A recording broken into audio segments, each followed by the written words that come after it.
வணக்கம். அக்ஷய லக்ன பத்ததி முறையில் பிரசன்னம் பார்ப்பது அப்படிங்கிறது ரொம்ப ரொம்ப விசேஷம். இன்றைக்கி பார்த்திங்கன்னா பிரசன்னம்ங்கிறது ரொம்ப ரொம்ப ரேர். எல்லாருமே பார்ப்பாங்களான்னா பார்க்க மாட்டாங்க. தொலைந்த பொருள், காணாமல் போன பொருள் அப்படிங்கிறத விட காணாமல் போன நபரை பற்றி பிரசன்னம்ங்கிறது பார்ப்பாங்க. ஒரு வண்டியை காணலை, ஒரு பணத்தை காணலை அப்படின்னா ஒரு பொருளை இந்த இடத்துல வச்சுட்டேன் ஆனால் காணலைங்கிறது பிரசன்னம் பார்ப்பாங்க. அதே மாதிரி போனது அது கிடைக்குமா இல்லையான்னு பிரசன்னம் பார்ப்பாங்க. இது இன்றளவில் பார்க்கக்கூடியது. முன்னாடி பார்த்திங்கன்னா ஜாதகமே இல்லாதவர்களுக்கு பிரசன்னத்தின் மூலமாக பதில் சொல்கிறது அப்படிங்கிற ஒரு வழக்கம் இருக்கும். நம்ம முன்னாடியே நிறைய வீடியோஸில் சொல்லியிருக்கோம். கேரளாவில் பிரசன்னம்ங்கிறது ரொம்ப ரொம்ப இம்பார்ட்டன்ட். அவங்க நம்ம ஜாதகத்தை விட பிரசன்னத்தை தான் அவங்க நம்புவாங்க. நீங்கள் சோழி என்ன சொல்லுது அப்படின்னு சொல்லுவாங்க. நம்ம அதில் என்ன வைப்பாங்கன்னா ஏஎல்பியில் கட்டம் என்னது சொல்லுது பாருங்கன்னு சொல்லுவாங்க. ஏஎல்பியில் ஆரூட லக்னம் பிரசன்ன லக்னம் என்ன வருதுன்னு பாருங்கள், அதற்கு பதில் என்ன வருது அப்படிங்கிறத கவனிங்க, சொல்லுங்கள் அப்படிம்பாங்க. அந்த மாதிரி தான். ஏன்னா ஒரு ஜாதகத்தை கொடுத்து நம்ம எந்த அளவுக்கு பலன் சொல்ல முடியுமோ அதே மாதிரி பிரசன்னத்தில் சொல்ல முடியுமானா சொல்ல முடியும். இதற்கு நீங்கள் வீட்டை பற்றி, வண்டியை பற்றி, வாகனங்களை பற்றி, திருமணத்தை பற்றி கேட்க முடியுமானா கேட்க முடியும். அதே மாதிரி இதில் நோய் இருக்குதுன்னா நோய் இருக்குது, அதற்கு தீர்வுங்கிறது அவர்களுடைய ஜாதகப்படி மட்டுமே அப்படிங்கிறத இந்த இடத்துல பதிவு பண்ணிக்கிறேன். கடன் இருக்குதுன்னா கடன் என்கிறது இந்த அளவுக்கு இருக்குது அப்படிங்கிறத சொல்ல முடியும். ஆனால் அந்த கடன் எப்போ முடியும்னு கேட்டிங்கன்னா அவர்களுடைய ஜாதகம் அப்படிங்கிறது குறிகாட்டும்.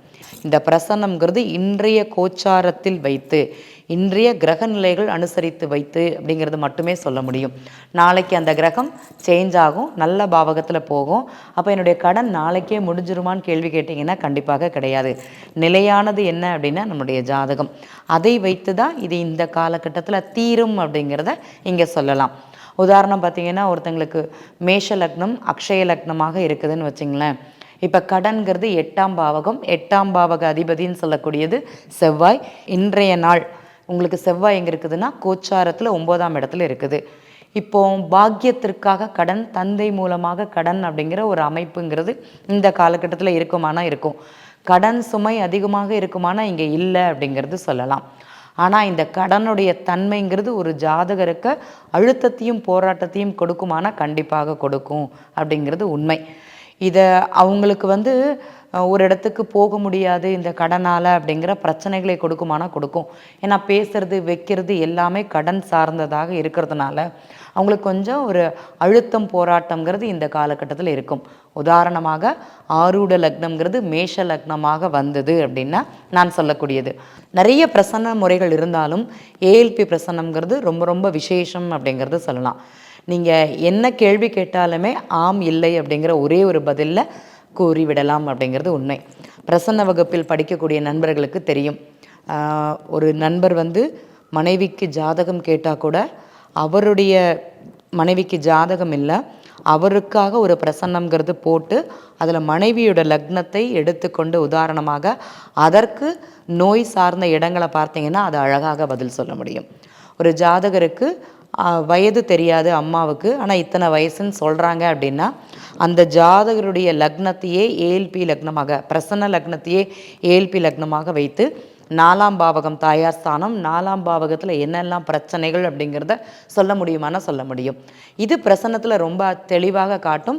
படிக்கக்கூடிய நண்பர்களுக்கும் தெரியும் இத்தனை கால அளவுகள் தான் ஆரம்பிச்சது அப்படிங்கிறத சொல்ல முடியும். ஆனால் முடியும் காலம் சொல்ல முடியுமானா அது ஒரு கேள்விக்குறியே அப்படிங்கிறத பதிவு பண்ணிக்கிறேன்.